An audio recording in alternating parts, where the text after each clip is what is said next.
Welcome to my channel शिक्षा केंद्र। और आज हम स्टार्ट करने जा रहे हैं हिस्ट्री ऑफ इंग्लिश लिटरेचर के कुछ क्वेश्चंस जो कि आपके आने वाला एग्ज़ाम पीजीटी जूनियर एडिट और एलटी ग्रेड जो भी आने वाले एग्ज़ाम है उनके लिए इंपॉर्टेंट रहेंगे।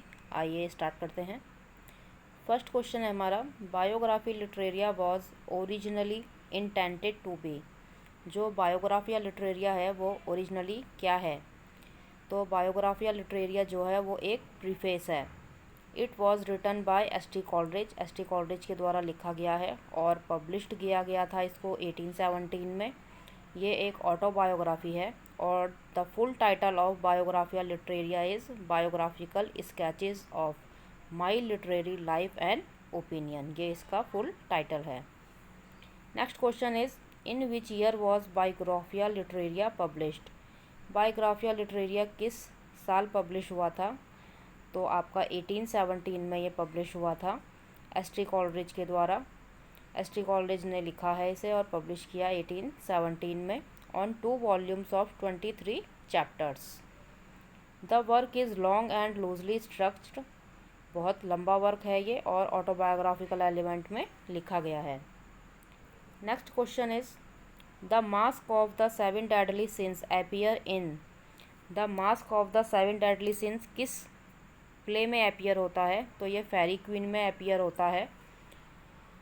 द फेरी क्वीन ये एक सिंस है, इसमें 7 सिंस दिखाए गए हैं। फर्स्ट है आपका pride, greed, lust, envy, gluttony, wrath, sloth that are appears in the fairy queen. Next question is, the muse of comedy is. Muse of comedy क्या है? तो म्यूज ऑफ कॉमेडी एक थालिया है।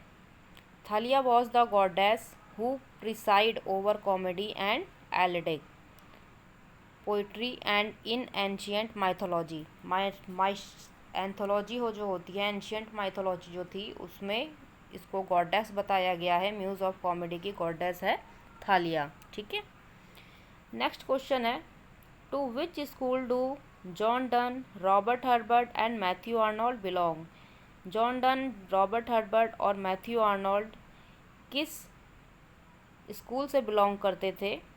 तो ये आपके मेटाफिजिकल स्कूल से belong करते थे। Okay guys. Samuel Johnson to describe loose group of 17th century English poet. Samuel Johnson ने इसको डिस्क्राइब किया है as a poet John Donne, George Herbert and Andrew Marvel.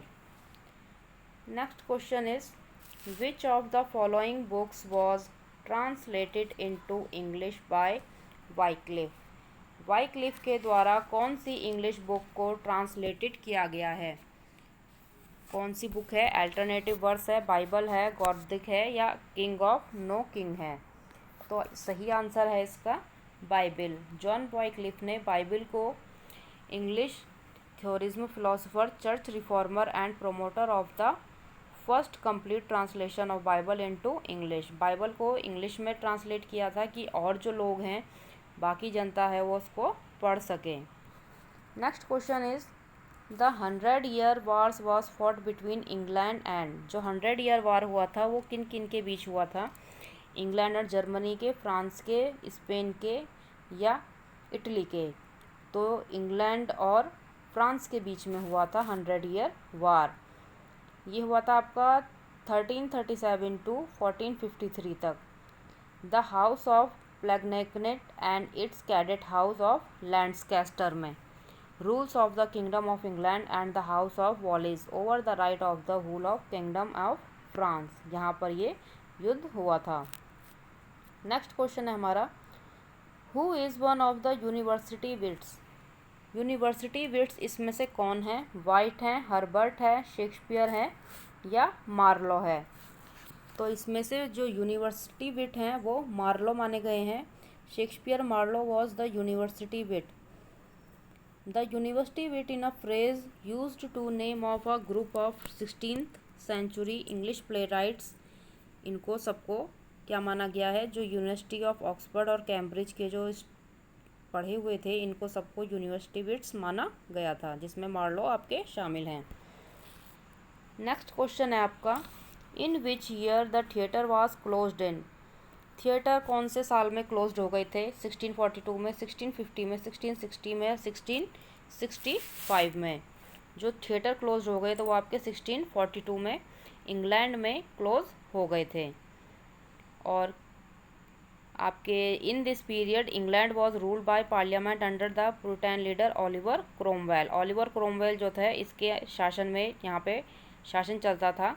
और drama almost appeared in 18 years after the Puritan closed the public theatre in September 1642. Next question है हमारा, Who among the following poets does not belong to the Victorian period? Victorian period से इसमें से कौन से poet belong नहीं करते हैं? Browning, Thomas Gray, Matthew Arnold या टेनिसन? तो सही आंसर होगा आपका कौन से इसमें से बिलोंग नहीं करते हैं?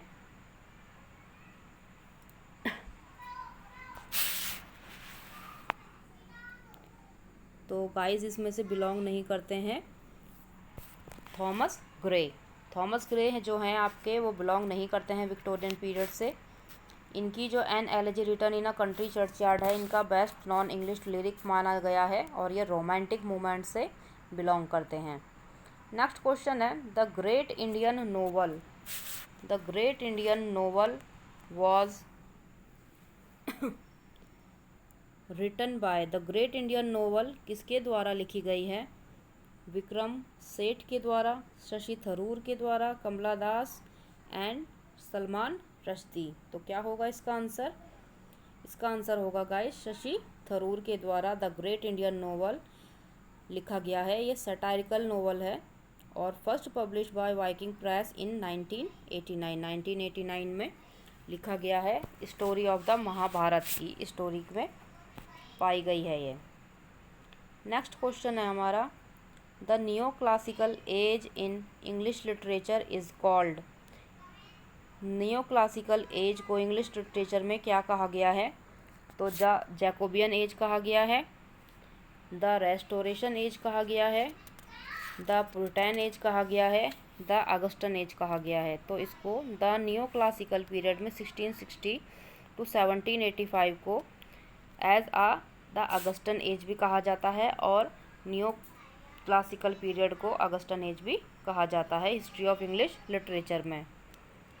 नेक्स्ट क्वेश्चन है हमारा, the English romantic poets were influenced by.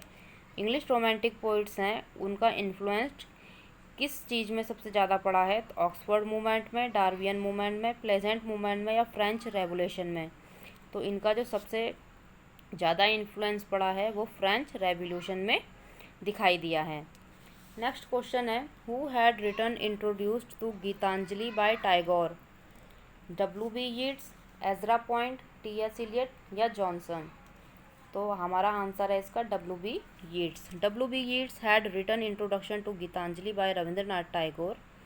The English Gitanjali is a collection of 103 poems. 13 poems का ये कलेक्शन है। लास्ट क्वेश्चन है हमारा but the not least question, the book science and poetry is written by. Book science and poetry किसके द्वारा लिखी गई है? तो ये T.S. Eliot, Thomas Hardy, A.I. Richards या चार्ल्स लैम्ब? तो ये आपका A.I. रिचर्ड्स के द्वारा the book science and poetry लिखी गई है। This work contribute to the foundation of the new criticism. जो ये वर्क है वो कंट्रीब्यूटेड करता है फाउंडेशन ऑफ न्यू क्रिटिसिज्म को। तो गाइज़ ये थे आपके क्वेश्चंस। कल आपका एग्ज़ाम है, आई होप आपका एग्ज़ाम बहुत अच्छे से जाए, आपकी कुछ हेल्प हो सके इन क्वेश्चंस से। मेरी शुभकामनाएं आपके साथ हैं। मिलते हैं प्लीज़ गाइज़ अगले वीडियो में। आपको अच्छी लगी हो वीडियो तो लाइक शेयर सब्सक्राइब ज़रूर कीजिएगा। मिलते हैं अगली वीडियो में। Thank you.